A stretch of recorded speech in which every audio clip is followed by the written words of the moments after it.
YouTube, what is up? We are back with another video. I just realized I posted 2 deadlift videos in a row because it's what I had saved. Last week I did not record on the camera a ton. I've been recording more on the iPhone just to get some of that short form content rolling again. And I thought I did a good job of balancing short form with the long form, and then realized I'm out of long form content. So we're going to start recording a little bit more of the workouts long form.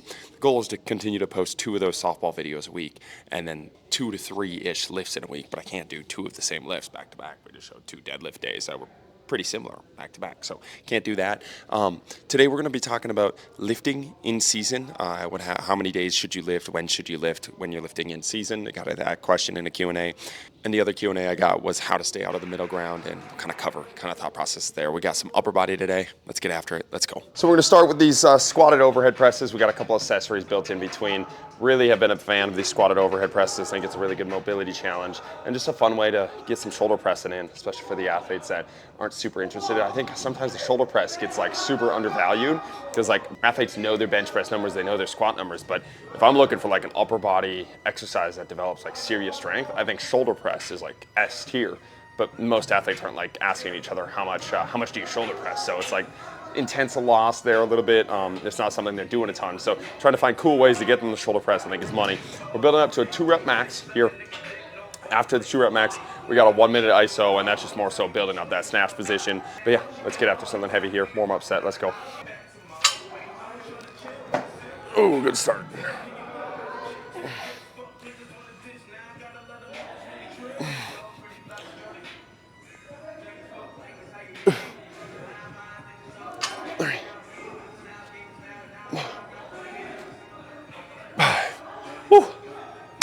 In between the shoulder press, one of our accessories, we're not going to hit all our accessories here. This is just our last set of these. We still got 2 more sets of the shoulder press throws and then 5 more sets of chin-ups. So we'll kind of show those in between. But we got the seated spinal flows. I think I might have shown these very early on in the YouTube series page. So the OGs, you've probably already seen this one. But the seated spinal flow, absolute money. Our whole goal here, just kind of like a Jefferson, we're kind of round the spine, segment the spine in every single spot.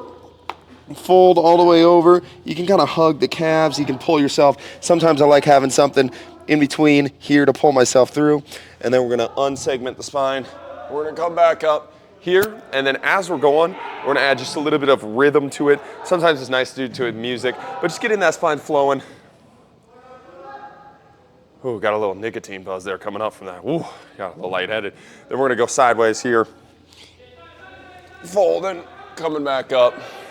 Folding, coming back up, and then we're waving. You're gonna hit a little side bend here, coming here.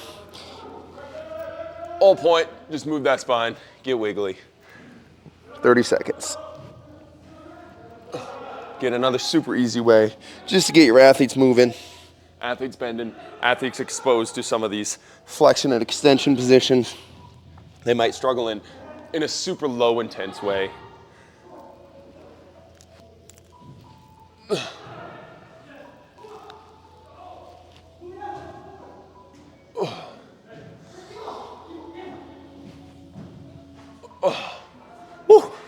Just like that. Then we'll get back to shoulder press. Let's go. Set number 2 here. Let's rip.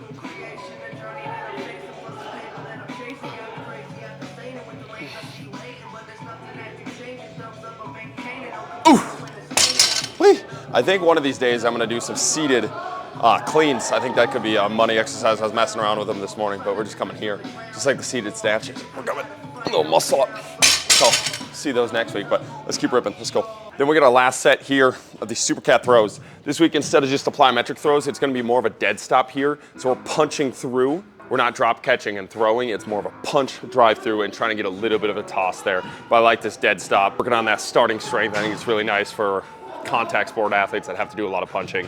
And I think the Supercat's money for these upper body plyometrics. Except I got a screw loose here. Hopefully that doesn't break. That would suck. I got this Supercat for like $500 on Facebook Marketplace, and it was the most goated find of all time. So let's get it. Here we go.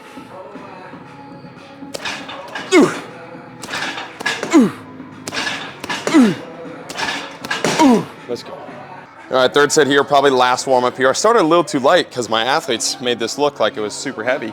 They were like maxing out at one place, so I thought we were gonna have to go heavier, but thought we were gonna have to go lighter, but I think maybe they were just soft this morning. Should have yelled at them. So let's get after this last warm up set, then we'll get after it.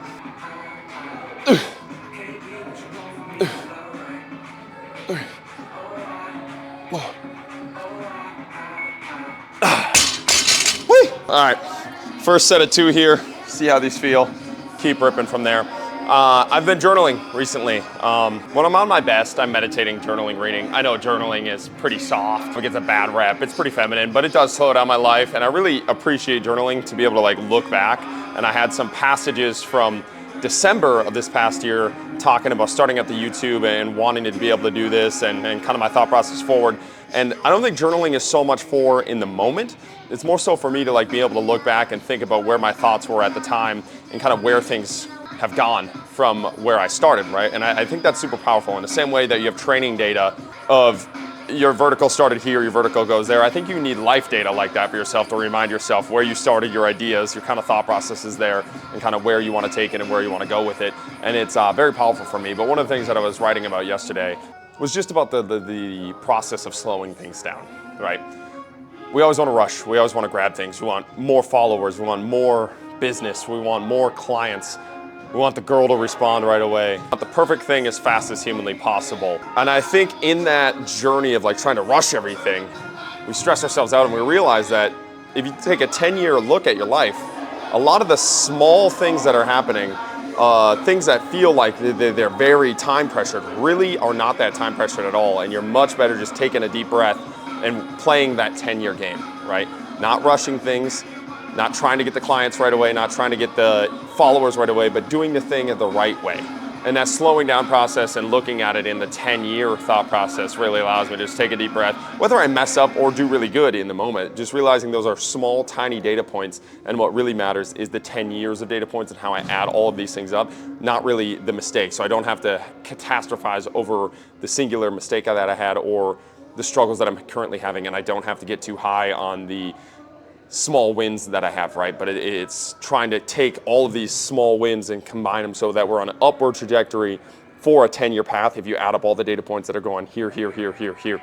And I think just a lot of times we rush things. We think about the 10 minutes here, 10-minute span rather than the 10-year span. And that was something that was helpful for my journal and my thought process there. So let's get after this 2 rep max here.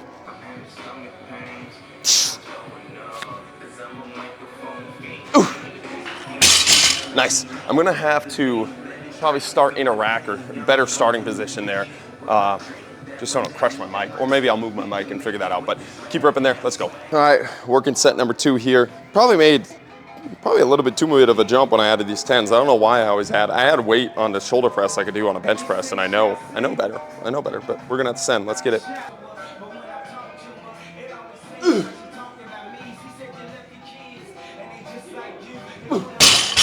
Oh yeah, send. All right, 1 or 2 more sets there. Let's rip. All right, another set here.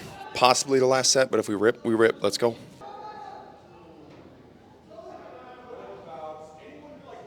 Woo!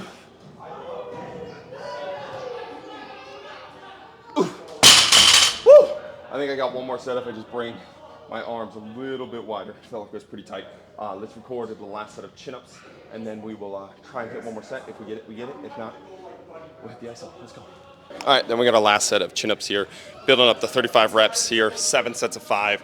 Every single set that we do, we're adding 5 pounds to it. So by the end, we're at 35 pounds here, ripping these. I like using those first couple sets as a little warm-up and then progressively increase into something heavy. I like this way of doing volume with athletes just because it gives them something to reach for and continue to progress rather than just giving them 1 set. I think a lot of athletes get kind of burnt out by just using the same weight every single time, whether it is a lot of weight or not. I like having them build up to something, even if it is a volume. If we're building up to 2 rep max, it's super easy to do, but otherwise it's like, I want a lot of volume. On the pull-ups today, and I'm gonna make you start lighter than you'd like so that you can build up to something progressively heavier. And I've had athletes build up to something much heavier than they would do if they just started at a like 15-pound weight and gassed out from there. So last set here, let's get it.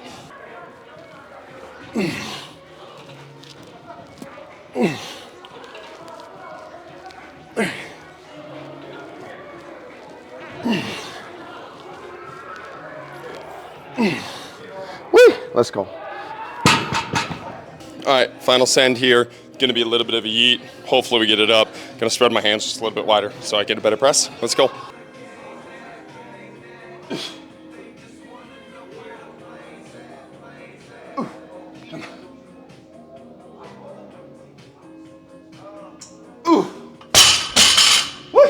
Let's go. 1 minute ISO now. We'll get it from there. All right, so now we're gonna hit a 1 minute ISO here. Snatch position, holding that, working that mobility, opening up those shoulders, definitely something that I need more work on. One of the Q&As that I got was, how would you program lifts, or how many times a week would you lift if you were playing games 3 to 4 days a week? And while it really depends on what that athlete's doing, I think there's a big difference between playing and starting those games versus being a backup player versus being a bench player, right? If you're a backup player, you can probably get a little bit more work done than the starters. And if you're a bench player, you should basically be full-time off season in your in-season and prepare. I think a lot of bench players waste a lot of time saying they have games, but they're getting no stimulus done in the games. They get 0 snaps in the game. Like, being in season for a bench player doesn't really mean a ton. You have the practice volume, of course, that you want to survive and be able to not get hurt in. But I think a lot of athletes really just trick themselves into saying they're playing 3 times a week when they're really not even starting or playing. But if you are starting and you're playing 3 to 4 times a week, I would shoot for 2 days a week is perfect. Get 2 full body days in a week in the weight room, work some of the accessory, hit some low volume, heavy lifts. Maybe one day you're benching and squatting, and then the other day you're deadlifting and shoulder pressing. Hit a couple accessories in target spots that you know you're gonna need to hit. Maybe it's the hips, maybe it's the calves, maybe it's the ankles for you. I would crush isometrics. I love isometrics in season because you can get a ton of stimulus done without really feeling beat up. Honestly, I really like the DAC approach, how you're recovering while you're working. That's how isos feel for me. I think you can get a ton of deep tissue stretching done in these isometrics, a lot of mobility work done in these isometrics, so lunges, handstands, hangs. And then I'd make sure you're sprinkling in and microdosing some of the sprint work, right? So, and it just doesn't even have to be done in the weight room. It can be done pre-practice, where as you're warming up for practice, we're hitting 1 or 2 flying 10s, maybe early on in the week. And then later in the week, you're hitting maybe a couple XLs, focused XLs. During the week, maybe it's a sled push or chain drags that you're doing, just so you're keeping the touches of that stuff in and then getting some jump volume in. I want to do a ton of depth drops in season, anything that's a ton of like hard landings or anything that's beating up the athletes, especially if the athlete is already beat up and they don't feel great in season. I would take a lot of that hard landing away, hard twisting away. So maybe we're landing on top of a box, we're doing more of a box jump, concentric only jumps. And then based off how the game schedules are, I really like, if you can, lifting the day of a game after the game, right? Obviously, it's a little bit different in football, but I was asked the question 3 to 4 times a week, which means it's not a football schedule. But playing the game and then getting the lift in done right away after the game, I think is a great way to stack all the stimulus is done in one day. Obviously, that's not super ideal for every athlete, just because a lot of times after the game, you want to go celebrate or hang out with your friends or family. So if you can get it done the day after a game, the only days I would really avoid lifting heavy is the day before games. I don't really love doing that with my athletes. If I'm going to do a day before game, it's going to be more of a primer, super low volume,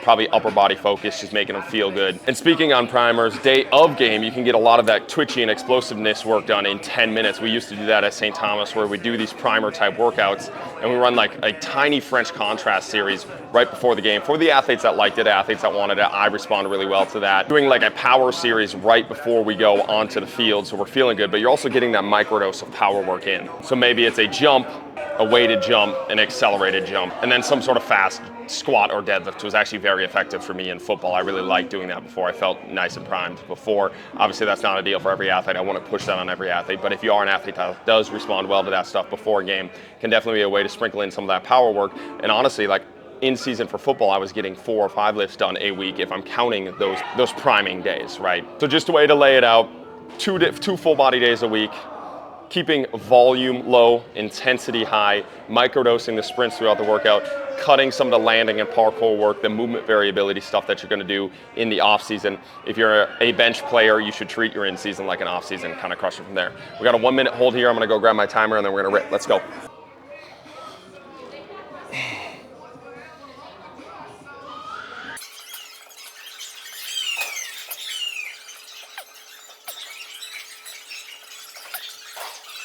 Ooh, come on. Ooh, woo! Those are spicy and good. Let's get to a couple accessories before we gotta go to softball and go from there. Then we're gonna hit this medicine through movement specialty here. This upper back on the med ball, chest fly iso here.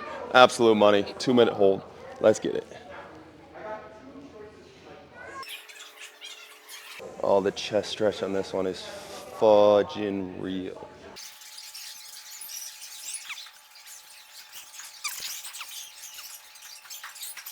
Oh my God, how much time? Oh, I'm dying. Oh, oh,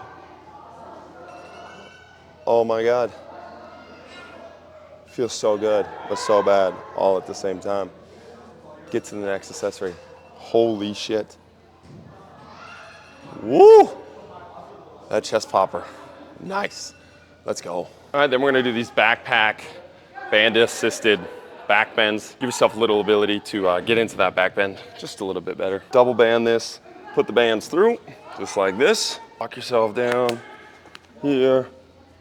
Reset at the bottom. Little extra of a setup, but once you get it, it's spicy. I should have put the hair up, but one of my athletes, Lily, took my hairband, so I don't have a ponytail today. So we're kind of stuck down bad here. Oh, pop up. Ow, ow, that's my hair. That is my hair.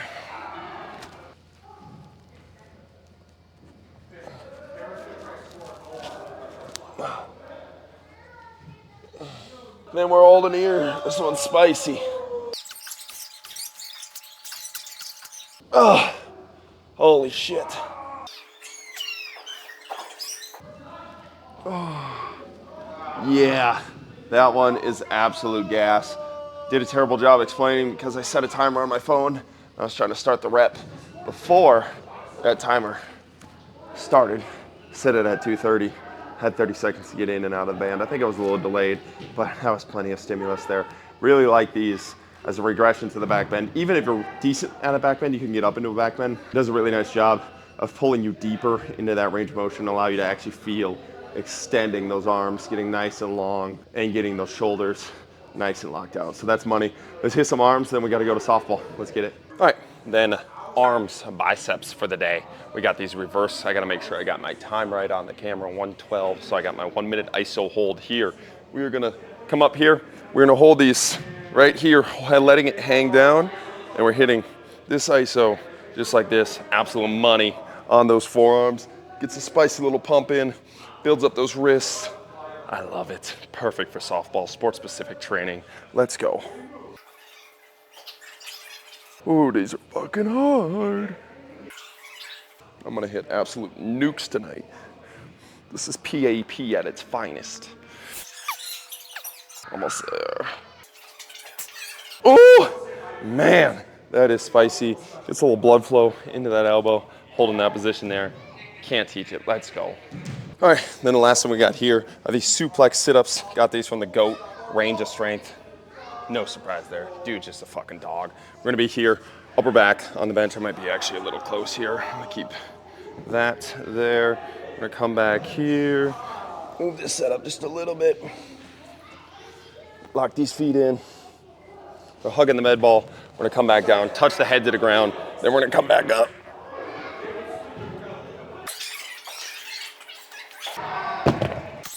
Had to grab bigger dumbbells. We're here, touching head to the ground, coming back up.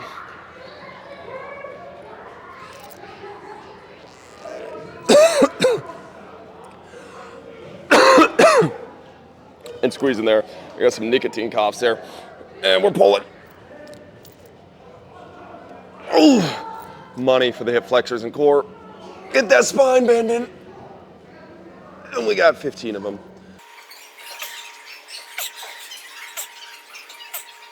Oh my God, these are fucking nice, dude.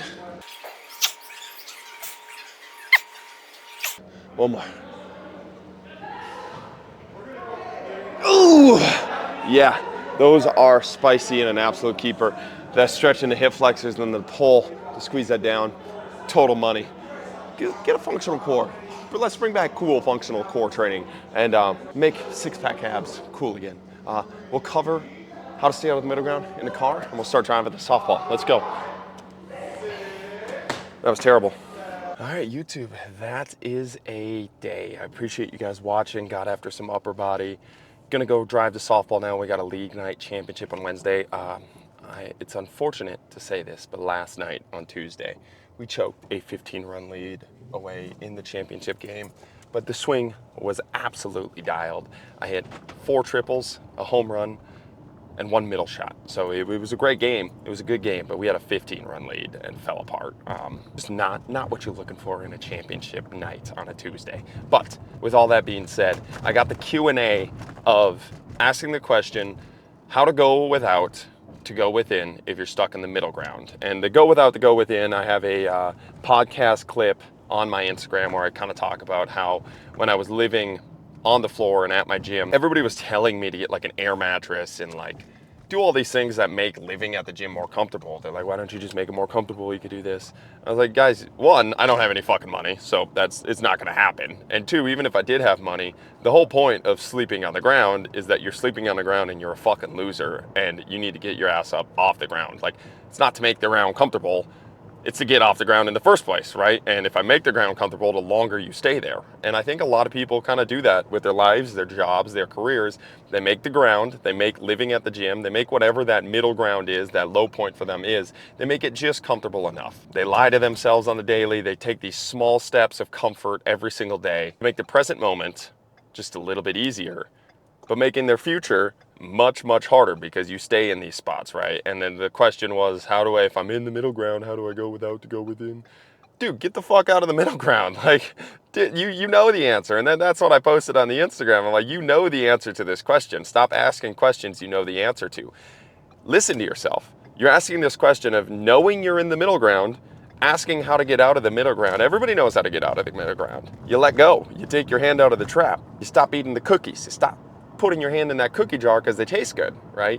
Everybody has that inner voice. Everybody has that thing within them that tells them, I'm on the right path, I'm not on the right path, right? Regardless of how strong that voice is, the more you are on the path, the stronger that voice is and the easier it becomes. And I think that's why momentum is so powerful, is because that voice becomes louder. You know exactly what you're supposed to do, and when you don't do it, that voice yells at you. So it's almost, the harder you work, the easier that work becomes. And the less harder you work, the harder work becomes. And I think the more you lie to yourself, the more that you stay in that middle ground, the more you do. And we talked about the biohacking yesterday and how the biohacking can be a psyops for some people. It's very similar in this setting where you are doing small things like asking the question. And this is why I have a big issue with asking dumb, lazy questions. Because people get a dopamine hit from asking these questions. People get a dopamine hit of, oh, I'm on the right path because I actually reached out to somebody to do something. And again, it's not necessarily a negative thing to ask a question if you're actually planning on changing. But so many people ask these questions that they already know the answer to, so that when they ask them, they feel like, oh, I did something. I took a step forward. No, the fuck you didn't. You didn't take a step forward by asking that question in my Q&A. You didn't take the step forward by talking to your friend about your boyfriend that you don't like, or your girlfriend that you don't like, or the job that you don't like.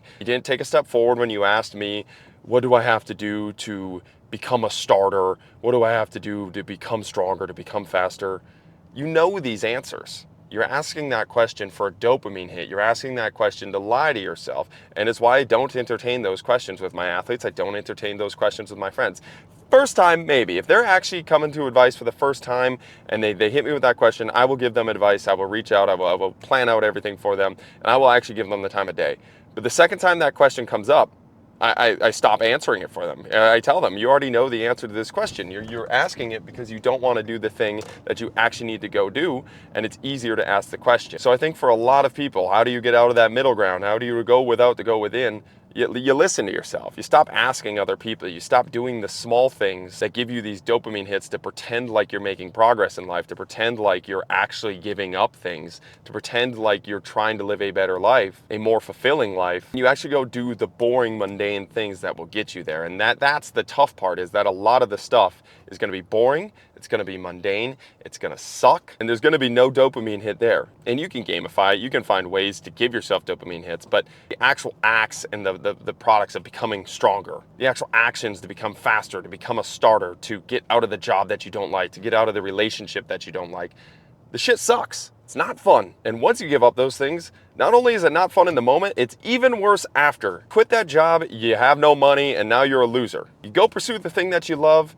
and you give up, you take your hand out of the cookie jar, and you take 4 steps back. You give up the comfort relationship, put the pressure on yourself to become a starter in any sporting situation, and suddenly there's expectations on you, right? These things are not fun. It's not fun to go do them. It takes a lot of action to go actually do them. And then when they're done, it's not like they're done and you're like, Oh, it's so much better. Life is so much better without that person in my life. Life is so much better now that I put out the goal to become a starter. Life is so much better now that I quit my job. No, the fuck it's not. It's fucking horrible and it sucks. And there's gonna be like a 4 to 8 month period where you're sitting there and you're like, what the fuck did I do? And those are the moments that you gotta battle through. But that's why most people don't go do it, because it's much easier to ask the question that you already know the answer to, so you don't actually have to go change things. But again, as we talked about earlier, you need to be playing the 10-year game. What are the things that you're going to remember in 10 years? What are the actions that in 10 years are going to set you up? So even if they suck in the 10 minutes, in the next 10 months, you're fine.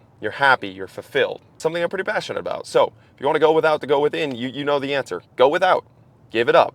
Give up the thing that you need to give up. Let go of the trap, let go of the cookie, and go pursue something that you're actually put here to go pursue. And if you're a coach or somebody, then I think we have a lot of coaches on here where they're getting asked these questions a lot. I think a big negative is a lot of these coaches want to help these people, so they give them their dopamine answers back. And I really do believe it trains lazy students. It trains lazy people to ask lazy, dumb questions that in turn make them lazy and dumb. It's not easy to challenge somebody by telling them that's a lazy question. You know the answer. It's not easy to tell somebody when they are struggling and they're stressed, say, just go do the thing. Just listen to the advice that we've already talked about, right? And you don't have to be a dickhead about it, but it still doesn't, it feels so much better just to like give them a hug and tell them everything, like it's all okay, all the actions that you're doing are okay, right? It feels so much better to do that, but it's not actually what they need. And that act of you wanting to feel good, you wanting to feel like the good person, is actually holding that person back. And I've seen that stuff spiral so dark and so bad, to where you surround yourself with a bunch of basically yes people that are dragging each other down because nobody wants to feel bad about themselves. Yet everybody feels bad about themselves. Everybody feels miserable. And I think in our culture, in our society, we have a lot of acceptance and a lot of tolerance for things that people don't actually want. And I don't think that's okay. I don't think that's you being a good friend. I don't think that's you being a good spouse. I don't think that's you being a good employee. I don't think that's you being a good son or daughter. I think a lot of the things that we look at as being a kind, compassionate person are actually very selfish acts. They're very internally motivated for you yourself to get that dopamine hit, to be the kind person, to be the compassionate person that lets your friend, that lets your mentee, that lets your athlete throw their lives away. And I just don't think that's right. I think it's okay to get to know somebody well enough to where you know their potential, you know their own expectations of themselves, and where they want to go in life, and the things they want to accomplish in life, and the things that actually make them happy, and then to challenge them to go do those things. And finding people like that in your life is hard. It's so much harder to find somebody that's gonna help you and take the time to know you well enough to push you to where you want to go. Again, it's not putting my own expectations on other people. It's not, I want to become the best in the world at the gym stuff. I want to become a big YouTube star. I want to become the big Instagram person. It's not putting those expectations on other people. It's putting their own internal expectations on those people. And when they don't meet them, tell them they're not meeting them. You don't have to shame them. You don't have to brutalize them. You don't have to be a big mean bully. You don't have to turn them off. I've definitely seen the aggression side go too far, to where you're not really meeting the person where they're at, and it's too much too soon, and they just write it off and they just go to the easy route. But there needs to be some sort of middle ground where you're pushing them towards where they want to go. And again, I think that's the least selfish thing you can do, even if it is hard in the moment, even if it does take a lot of fighting in the moment, and they're not super pleased with you in the moment because you told them, hey dude, you were a piece of shit in that action, or hey dude, you are not doing what you're supposed to do. And telling somebody that is not the easiest thing in the world. So to go without, to go within, go without, you know the answer. Don't ask silly questions about that. I appreciate that you did ask that question. I actually do. I just think a lot of times we trick ourselves into thinking these things, and I think a lot of times fake compassion and selfish kindness gets confused as love. And I think a lot of times love is much deeper and stronger than that. And I think as humans, we can push each other to love in the better way, right? So that's kind of my thoughts on that. I appreciate you guys watching. I get all deep on this stuff, and now I'm gonna go hit a bunch of softballs. So it doesn't need to be mind-shattering deepness here. Just some messages that I think about, and messages that have helped me. Again, I'm not trying to preach these things or push these things to be a preacher, to be the person that has all the answers. It's data points that I've seen over and over and over again, things that have helped me in times when I actually needed the help, and things that have hurt me in times where I needed help, and I would cling on to the kindness, I would cling on to the comfort, of people that I thought doing me right and being loving, and I take a step back and I look at it and I'm like, that costed me 6 months of making the decision I needed to make because I wanted comfort in that moment, and nobody was strong enough to tell me that's not what I needed in that moment. So I think it's worth being a strong person for your athletes, being a strong person for the people around you, and showing them love in a way that allows them to become who they want to become. And I think that's an important thing. So appreciate you guys watching. Keep chopping wood.